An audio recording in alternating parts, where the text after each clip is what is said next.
Hebreus 10, do verso 32 ao 39. Que bom, Deus tem abençoado vidas nesse lugar, e essas vidas que têm sido abençoadas financeiramente têm abençoado essa obra, e é por isso que nós conseguimos alcançar esse sonho, e alçaremos voos ainda maiores em nome de Jesus. Hebreus 10, do 32 ao 39, uma palavra de ânimo, de estímulo, de exortação aos nossos corações, da parte do autor desta carta. É uma carta anônima. Se perguntasse para mim, chuta quem é? Paulo. Para mim não pode ser outro, mas fazer o que, né? A carta não foi assinada, então fica como autor anônimo. Apelo para o passado e sobre a recompensa que não tarda. Diz assim a palavra do Senhor: lembre-se dos dias passados, quando depois que foram iluminados, vocês sustentaram grande luta e sofrimentos. Em certos momentos vocês foram transformados em espetáculo, tanto para serem insultados, quanto para serem maltratados. Em outros vocês se tornaram coparticipantes com aqueles que foram maltratados assim, porque vocês não apenas se compadeceram dos encarcerados, mas também aceitaram com alegria a expoliação dos seus bens, porque sabiam que tinham um patrimônio superior e durável. Portanto, não percam a confiança de vocês, porque ela tem grande recompensa. Vocês precisam perseverar para que, havendo feito a vontade de Deus, alcancem a promessa. Guarde isso aqui, vocês precisam perseverar. Verso 37. Porque ainda dentro de pouco tempo, aquele que vem virá, e não irá demorar. Mas o meu justo viverá pela fé, e se retroceder dele, a minha alma não se agradará. Nós, porém, não somos daqueles que retrocedem para a perdição, mas somos da fé para a preservação da alma. Louvado seja Deus. Capítulo 10 de Hebreus, irmãos, é algo extraordinário. O autor da carta começa falando a respeito dos sacrifícios passados, né, o povo hebreu, o povo de Israel, para que tivessem seus pecados perdoados. Eles tinham todo um sistema sacrificial, onde de tempo em tempo eles precisavam oferecer animais que eram imolados, o sangue derramado, a gordura queimada, a carne queimada, e depois o sumo sacerdote, após fazer todo esse cerimonial, ele impunha as mãos sobre um bode, chamado bode expiatório, e fazia a expiação dos pecados, transferia aqueles pecados àquele animal, como um símbolo, e aquele animal então era solto no deserto, representando que os pecados haviam sido perdoados e levados para longe. Então, era muito sangue, era muita gordura, era muito animal sacrificado, mas havia um problema com esses ritos sacrificiais. Eles não resolviam o problema, porque todo ano aquilo tinha que ser repetido. E aí o autor da carta fala sobre Cristo, o Cordeiro de Deus que tira o pecado do mundo, que apenas uma única vez oferecido tem o poder de nos santificar, de nos lavar e redimir. Que bênção! Não é mais necessário sacrifícios. Às vezes eu vejo pessoas que têm uma intenção tão boa. Esses dias atrás eu fui fazer uma visita junto do Mário e da Irma em Arapongas, para a filha e para o genro. Fomos lá orar, e nós vimos tantas pessoas que saíram lá de Mandaguari, Jandaia, vindo caminhando quilômetros para ir até ali a cidade de Lunardelli. Não estamos aqui criticando, falando mal, irmãos, nós não precisamos disso. O que eu estou querendo dizer é que não há essa necessidade, irmãos. Não precisamos mais. O nosso Senhor levou sobre Ele. Não precisamos mais. E aí diz aqui que Ele nos guiou e nos abriu um novo e vivo caminho, através do véu, ou seja, da sua morte no Calvário. O sangue derramado nos purificou e nos abriu um novo e vivo caminho. E agora nós temos livre acesso ao coração de Deus. Não precisamos mais de sacrifício, não precisamos mais, nem de votos. A Bíblia até orienta: não faça votos, mas se fizer, não tarde em cumpri-los. Não precisamos pagar promessas, nos sacrificar, nada disso. Jesus cumpriu a justiça de Deus. E aí chegamos até o verso 32, onde o autor da carta aos Hebreus então nos estimula a seguirmos em frente, com ânimo, avançarmos, perseverarmos. E é interessante que enquanto eu meditava nessa palavra, eu pedi a Deus um exemplo para mim poder trabalhar aqui nessa noite, e na hora o Senhor me trouxe à memória a palavra maratona. Todos aqui sabem o que é uma maratona. Alguém já correu uma maratona aqui? Duvido. Maratona? Correu? Correu, Alex? Meu Deus, olha que falta de fé a minha. O Mário também já correu uma maratona? Santo Deus. Eu tenho sonho, irmãos, um dia eu vou chegar lá. Eu consegui correr 12 quilômetros, o máximo que eu fui até hoje, mas vou chegar lá. Falta só 30 quilômetros e 195 metros, mas vai dar certo, eu estou novo ainda. Tem gente aí com 70 anos, 80 que corre maratona, gente. Vocês estão pensando o quê? Tem muitos.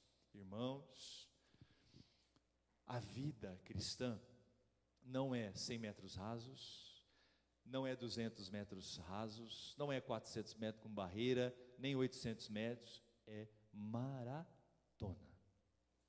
É uma prova longa, é uma prova de resistência, de persistência. Se você conversar com os irmãos que correram aqui, eles vão te dizer, como eles chegaram no final e como foi cada momento da prova. Irmãos, tem horas que dá vontade de desistir, parece que o corpo não vai suportar. Porém, é necessário seguir em frente. E é interessante que a maratona, que possui 42 quilômetros e 195 metros, ou 42.195 metros, ela surgiu de um episódio muito interessante. Um mensageiro grego chamado Fidípides, ele estava no campo de batalha em Maratona, e quando os exércitos de Atenas, os gregos, ganharam a batalha, Fidípides então foi enviado, e ele foi correndo, irmãos, do campo de Maratona até Atenas, e justamente ele percorreu 42.195 metros. Ali nasce então o que nós conhecemos e chamamos de maratona. Só que quando ele chegou lá, a única coisa que ele conseguiu foi transmitir o recado da vitória, e ele caiu extenuado e morreu logo em seguida. Mas ele conseguiu cumprir o chamado, a função. Ele foi até o fim e entregou a mensagem. Na maratona moderna, irmãos, só vence ou completa a prova quem cruza a linha de chegada. Não é diferente para nós. Nós cristãos estamos em uma maratona da vida. Estamos numa prova que tem seus momentos belos. Correr uma maratona não é só sofrimento, tem coisa boa também, mas também tem dificuldade. Porém, o nosso alvo é chegar e cruzar a linha de chegada, não é verdade? O tema dessa mensagem breve e rápida da noite é: correr significa avançar e nunca retroceder. Quando você cita a palavra correr ou corrida, o que te vem à mente? Em frente, é chegar no fim. Então correr é avançar, é sempre olhar para frente. Eu nunca vi ninguém correndo para trás, irmãos, E o dia que ver eu vou ficar preocupado. Eu vou ter que vou ter que acionar os órgãos competentes da saúde, né? Não é normal, irmãos. A gente pode até brincar alguma coisa assim, mas ninguém corre para trás, né? Geralmente se corre para frente. Então, correr é avançar. Mas por incrível que pareça, você sabia que tem muita gente falando dessa maratona da vida, da corrida da vida? Tem muita gente estagnada, parada. E tem gente que em vez de ir para frente está retrocedendo, está indo para trás. E tem muita gente, mas muita mesmo.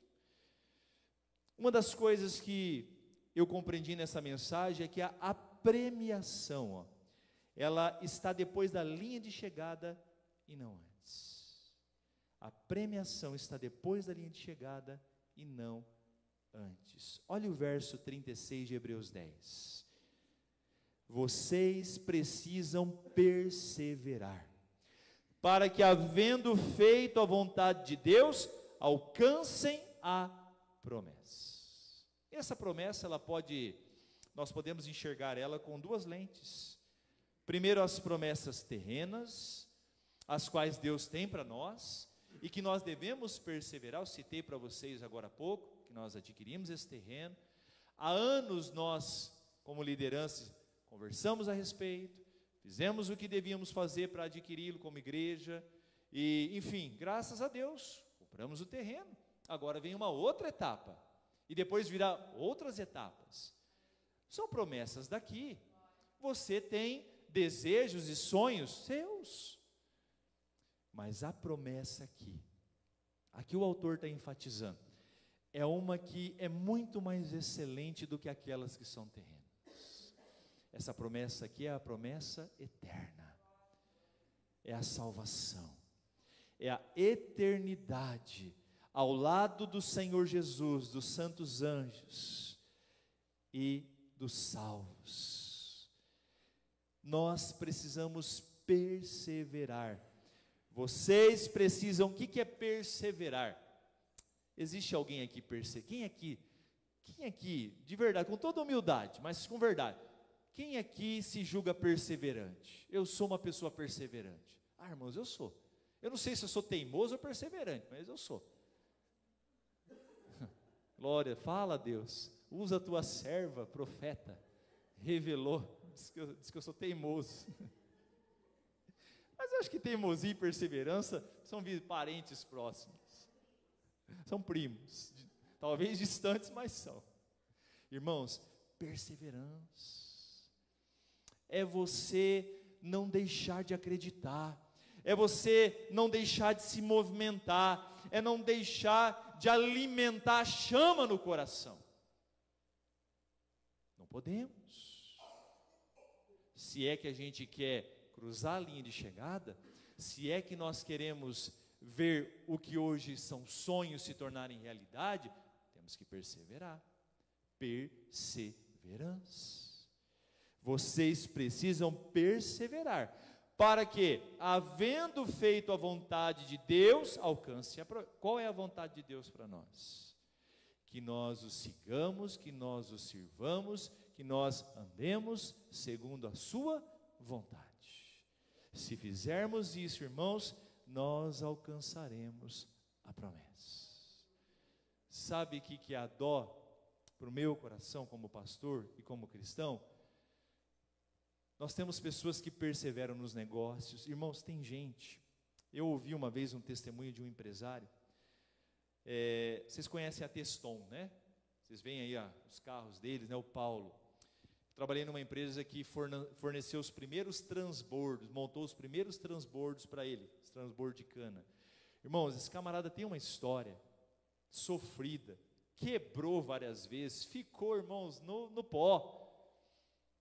Mas ele perseverou, ele foi ajustando, e foi procurando, e foi daqui, foi dali, até que ele acertou o desenho, enfim, o projeto que ele precisava, e hoje está aí. É um empresário hoje de sucesso, como muitos outros, mas precisou perseverar. Se na primeira vez que ele tivesse fracassado, ele desistisse, se Thomas Edison tivesse desistido na primeira tentativa, se esses grandes inventores que mudaram o curso do mundo tivessem parado, irmãos, onde estaríamos nós hoje? Ainda vivendo de uma forma muito rudimentar, não é verdade? Precisamos perseverar no Senhor. Como homens e mulheres de Deus, temos que perseverar, tanto nas promessas do aqui e agora, deste tempo, para nós, para a nossa família, para a igreja, mas muito mais, perseverar no chamado da salvação, todos os dias, a todos os momentos.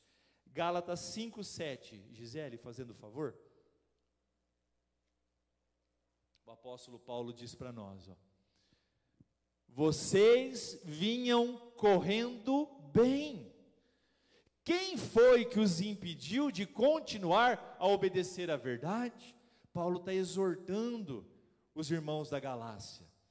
Ele está dizendo assim: meus irmãos, vocês estavam indo tão bem, obedecendo a Deus, se santificando, fazendo a vontade do Senhor, andando de forma honesta. Quem seduziu vocês? Quem foi que desviou vocês do caminho de Deus? Muitas pessoas, irmãos, que outrora estavam correndo bem. É uma das coisas importantes numa maratona, acredito eu, leigo, mas eles chamam de pace, é manter o passo, a constância, Você tem que manter ali uma constância.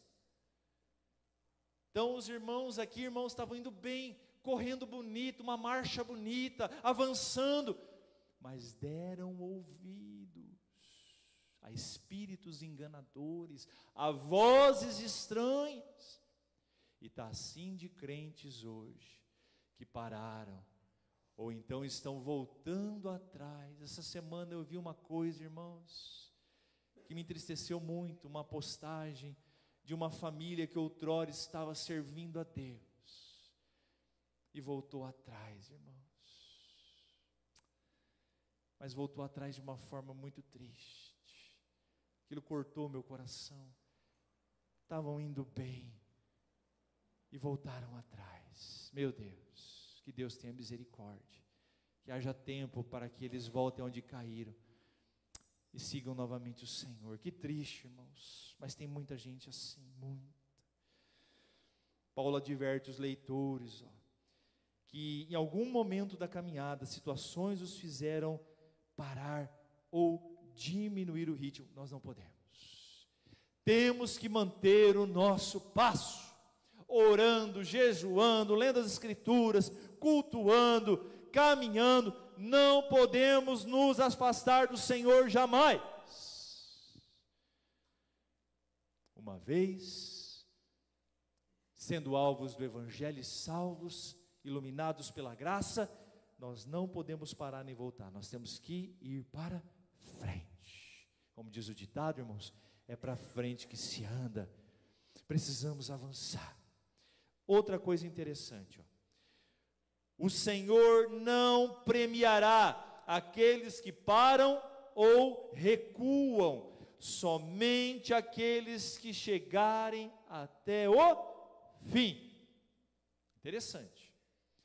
Nem que seja medalha de consolação, porque nessas provas tem medalha de primeiro, segundo e terceiro, o troféu, premiação, mas aqueles que completam a prova recebem, uma medalha ali de consolação, para comprovar que cumpriram o trajeto. A pessoa que, beleza, Gi, você correr 42.195 metros, Gi, e você botar aquela medalha, aquele troféu lá, e todo mundo que chegar na tua casa, o que é isso aqui? Eu corri uma maratona, eu terminei, fiquei longe lá. Os primeiros fizeram em 2 horas e pouco, eu fiz em 14 horas, cheguei, quando eu cheguei lá, já tinha desmontado até a linha de chegada, mas eu cruzei. Não tem problema, irmão, se um dia nem que eu completar em 14 horas, mas se um dia eu fizer eu vou ficar muito feliz, espero que em menos, mas o importante é cumprir. Por quê? O prêmio está para quem cruza a linha. Meus irmãos, adianta um corredor de uma maratona correr 42.194 metros, e faltando 1 metro para cruzar a linha, ele não avançar? Não vai resolver nada. os 42.194 não valerão de nada. Pois bem, tem pessoas que permanecem 5, 10, 15, 20 anos correndo bem, enfrentando as lutas da vida, mas perseverando, amando Cristo, amando a sua palavra, amando a igreja do Senhor.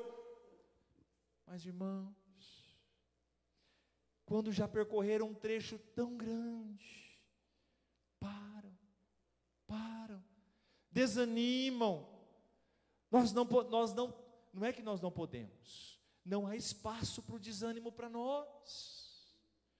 Nós já avançamos muito, não há mais opção, nós não temos mais para onde olhar, nós só temos adiante. É o que o autor da carta está dizendo no verso 38, ó. Mas o meu justo viverá pela fé.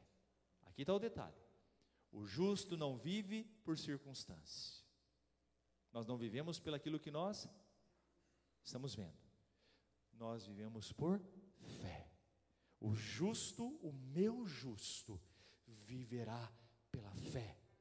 E se ele retroceder, dele a minha alma não se agradará.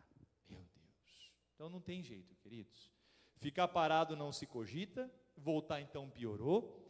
Então nós precisamos, como diz o louvor que a gente canta, segura na mão de Deus e vai. Nós temos que segurar na mão do Senhor, nós temos que segurar na mão dos nossos irmãos, porque a beleza de ser igreja é essa.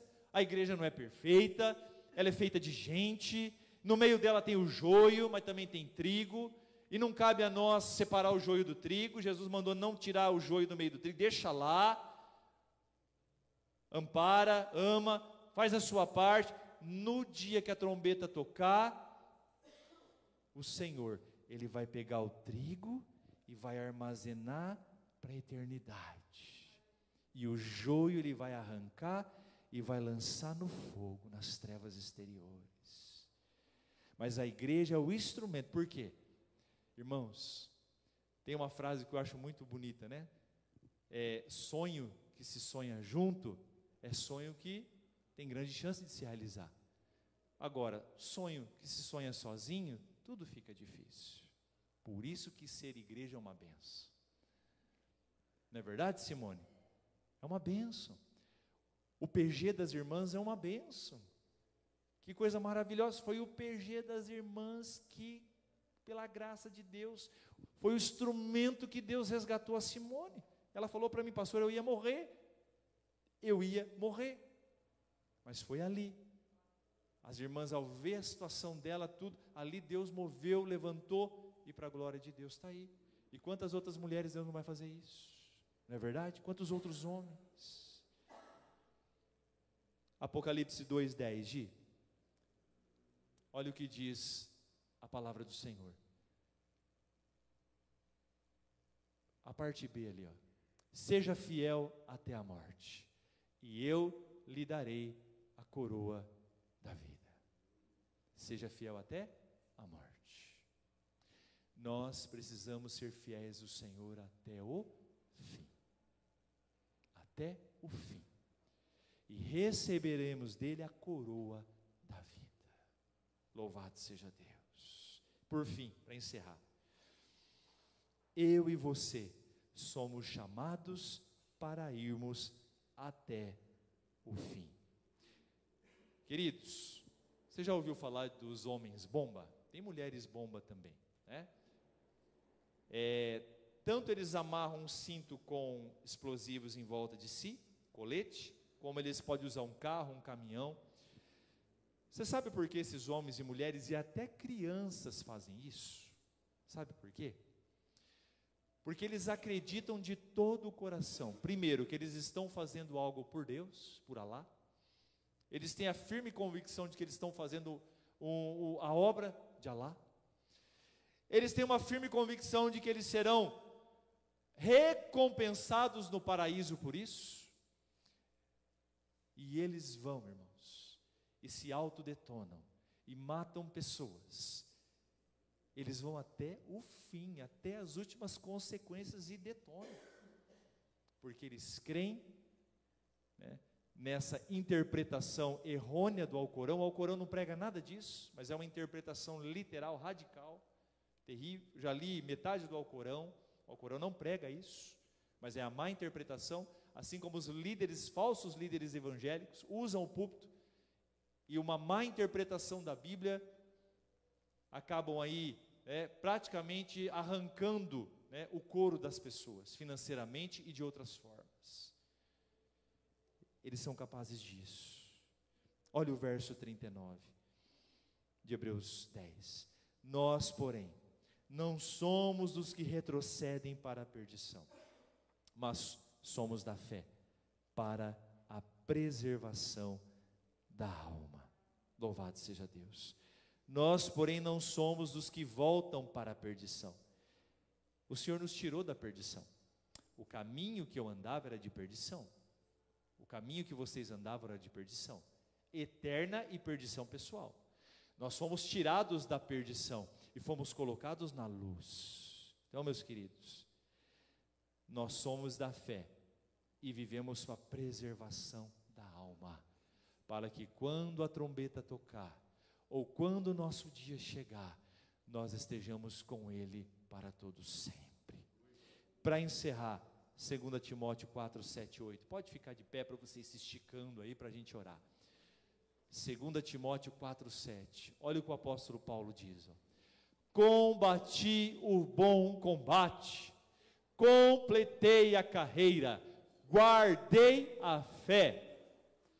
Desde agora me está guardada a coroa da justiça, que o Senhor, reto juiz, me dará naquele dia. E não somente a mim, mas também a todos os que amam a sua vinda. Feche os seus olhos. Que coisa maravilhosa, irmãos.